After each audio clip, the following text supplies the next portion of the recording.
حي على الفلاح.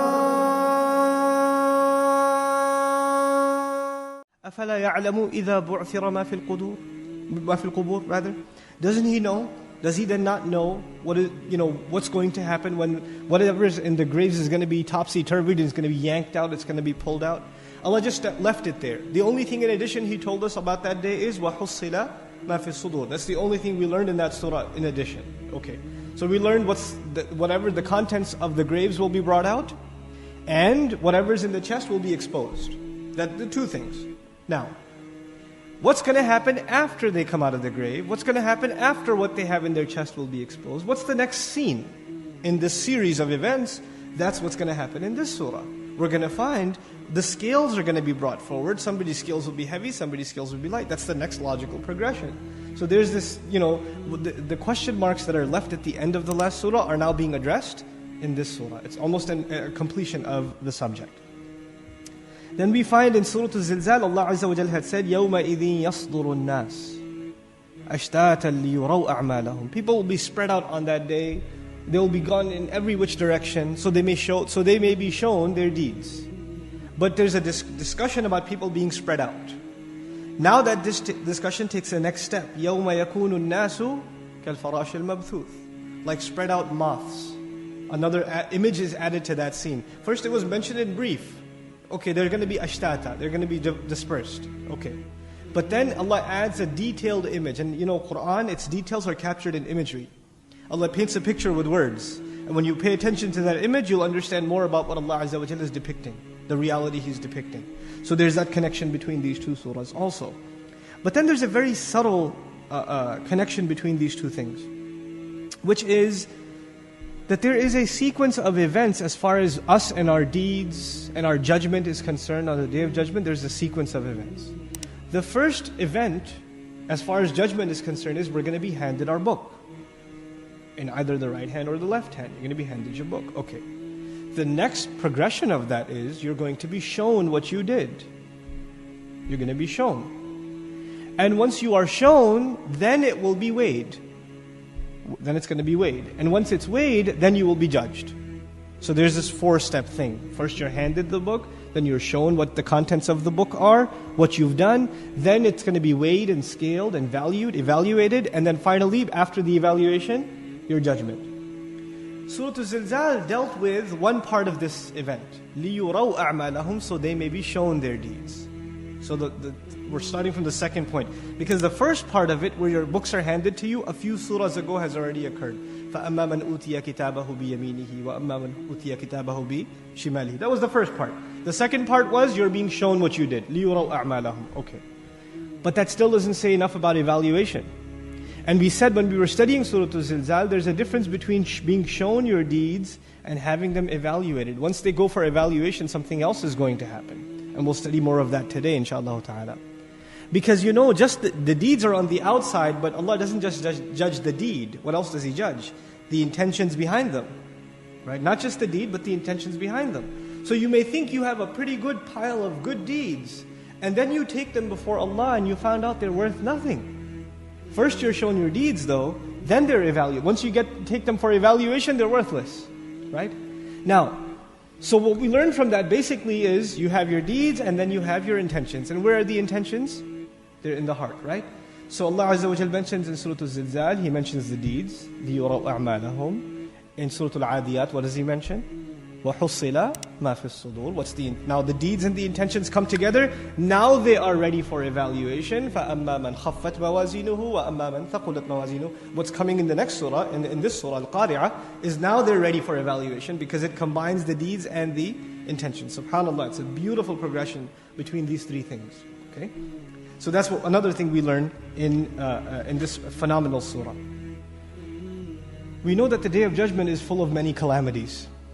And by use of this word, what we're learning is there are going to be a lot of things striking against each other. Now we just made mention of a car accident or a train wreck or an explosion. One thing strikes against another thing. Imagine everything is striking against everything. The sun is striking against the moon.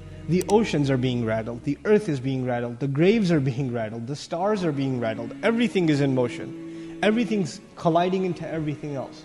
This is Al-Qari'ah. This can only be described, one of its very peculiar and powerful descriptions is, it's just a day of great clash and striking against one another. Now, having said that, the Day of Judgment has been described in stages. And in one place in the Quran, Allah Azza wa Jal says, He talks about two times, the trumpet being blown, the horn being blown twice. Okay, once, and then a second time. And then in other places we will see soon in the Quran, this nufikha fi sur is mentioned a third time. Most ulama tend to agree that the blowing will actually occur 3 times.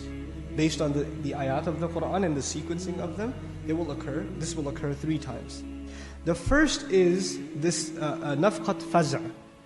In other words, when Allah Azza wa Jal commands the horn to be blown, there will be terror widespread on the earth. There will be absolute terror on the earth. And by this time, all the believers' souls are gone.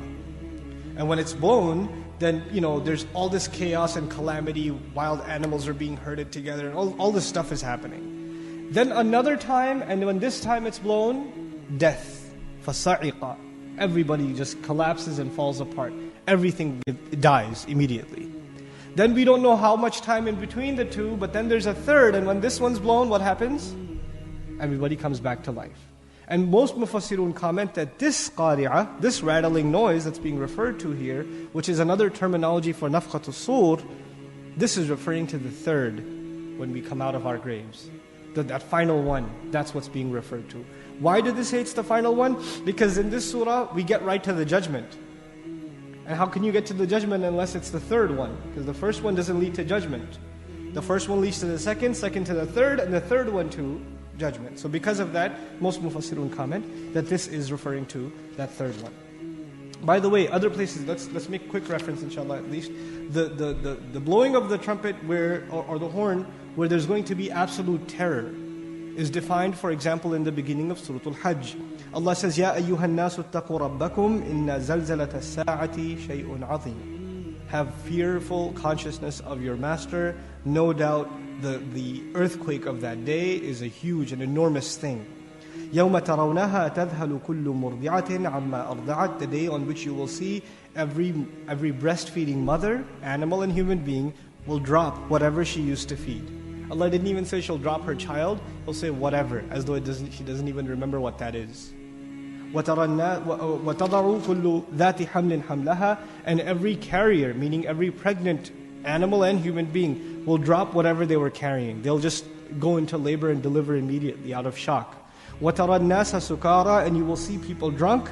وَمَا هُمْ بِسُكَارَى. And they're not drunk at all. You know when somebody's drunk, they're kind of like shaking around, moving around like this, they can't stand straight. The earth will be shaking so much that they can't stand straight, right? That's what you're going to see them.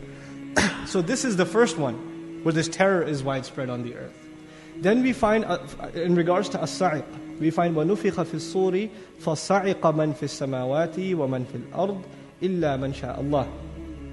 And it will, the sur will be blown into, and everyone in the heavens and the earth will cease to live, except the one who Allah wills, meaning Israfil, according to most mufassirun, because he'll survive this one, and then Allah will give him death, and then bring him back to life. ثُمَّ نُفِخَ فِيهِ أُخْرَى. Then it will be blown again. فَإِذَا هُمْ قِيَامٌ يَنْظُرُونَ. Then they will be standing, looking at each other. So that's the second and third one is what's being referred to here. The first one was fazr, the terror, and the second and third one have been combined in the other ayah. Okay. وقد أكد هذا التعظيم والتفخيم بقوله بعد وما أدراك ما القارعة وما أدراك ما القارعة. And it said that Allah Azza wa Jalla repeated the word 3 times to let you know how heavy this calamity is. So the 3 times repetition makes it 3 times as heavy and emphatic. The ta'zim to make it grand, at-tafkhim to make it heavier and to make it scarier. And just like that, and additionally, when people come out of their graves, they will be overwhelmed by terror, just like these bugs. That it's an image of chaos. When you see all that motion happening at the same time, it's an image of chaos and disturbance. فَتَوَجَّهُ جِهَاتٍ شَتَّى أَوْ تَوَجَّهُ إِلَى مَنَازِلِهِمُ الْمُخْتَلِفَةِ سُعَادَ وَشِقَاء. What he's saying is that they're going to be going in every which direction and eventually end up in one of two, the direction of happiness or the direction of calamity and sadness. وَالْمَبْثُوث مِنَ الْبَثْ وَهُوَ التَّفْرِيقِ. And mabthuth, the word mabthuth, which is an ism maf'ul, an objective noun, comes from the word bath, and it means division, distinction. So they'll be separated from one another. Even though they're together, they're also separated, which is an incredible thing. That on the Day of Judgment, we will be the biggest gathering ever of human beings. All generations of human beings are coming together at one point, and yet this will be the day you will feel the loneliest. You'll be the most alone. You'll be separated from everybody else. And this is described in further, more explicit detail. يَوْمَ يَفِرُّ الْمَرْءُ مِنْ أَخِيهِ وَأُمِّهِ وَأَبِيهِ وَصَاحِبَتِهِ وَبَنِيهِ. Right in Surah Al-Ma'arij, وَفَصِيلَتِهِ الَّتِي تُؤْوِيهِ وَمَنْ فِي الْأَرْضِ جَمِيعًا ثُمَّ يُؤْوِيهِ. Right, so ثُمَّ يُنْجِيهِ. Right, he offers Allah everybody. He even says, separate me from my tribe in addition to my family. How about this? Why don't you take everyone on earth into hell? Let me go. He'll offer everybody else.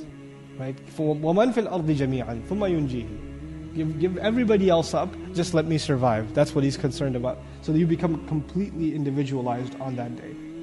وَتَكُونُ الْجِبَالُ كَالْعِهْنِ الْمَنْفُوشِ. And mountains will become on that day like al-ihn. Al-ihn in the Arabic language is wool of different textures. You know, you have, and when you make wool in Arabic, you know, and it's not like they didn't have cotton really. All they had to work with was wool. It's not a society that had flowing cotton. Cotton was an import really. So when Allah makes reference to this kind of carding, usually it's associated with cotton, but in Arab society, the first thing that came to their mind was wool. So ahin is used, wool. And then Allah uses the word al-manfush. The word nafasha in Arabic is to card and scrape into fine lines. You know, when you card and scrape the wool, it becomes fine fibers, and then they're brought together and intertwined. And al-ihn is used for wool that is of multiple textures. And when you're carding, you know what happens? These really fine fibers, they start flying up into the air. They become weightless, and there's this, you know, so you have to wear some sort of thing, because you're going to get like, the dust of it is going to go in your, you know, kind of like sawdust kind of thing. But this happens with wool a lot. So Allah is describing mountains as this weightless thing that when it's scraped, it's almost like it's flying in the air, and the different textures of it implied inside the word al-ihn benefits us in that mountains are of different colors, but they're going to be slammed together and scraped together to the point where first of all there's this different colored textured dust coming out of them, just like wool when they're scraped together, subhanAllah. And so we're learning that mountains will not stay in one place. Assalamu alaikum wa rahmatullah. If you enjoyed this video, please do share it with friends and family. If you want to see more videos from this series, click on the box at the top. If you want to see other videos, click on the box at the bottom. And don't forget to hit the subscribe button. Thanks.